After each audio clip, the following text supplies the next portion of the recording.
L'effondrement d'une galerie sur le site d'orpaillage dans la localité de Kangaba est un drame d'une rare ampleur. Dans un communiqué publié le 23 janvier, le ministère des Mines avait évoqué la mort de plusieurs orpailleurs, sans donner de chiffres précis. Cependant, le nombre est estimé à plus de 70 personnes.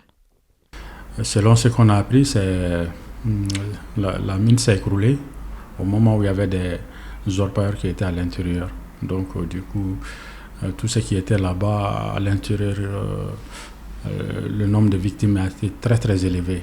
Et il a fallu maintenant l'aide des villageois dans les environs et même des pelles qui ont été appelées pour pouvoir faire sortir les corps.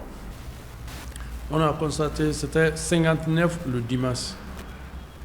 Mais quand une autre mission est quittée là-bas, j'ai vu sur les réseaux sociaux que c'est complété à 73 personnes. Mais moi, je sais qu'il ne peut pas sortir toutes les personnes dans les trous. C'est un trou qui est profond.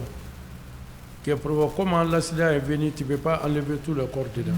Pour éviter que de tels événements se reproduisent, ces experts proposent des pistes.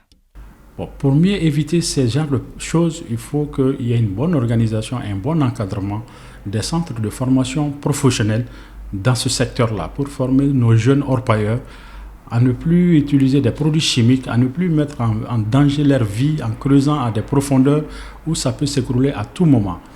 Moi, je pense qu'il faut professionnaliser ce secteur-là. Il faut les rendre plus professionnels, pouvoir contrôler leur production, les apprendre les mauvaises manières, les bonnes manières pour ne pas mettre en péril leur vie. Nous, on a dit obligatoirement il faut qu'on fasse un recensement global.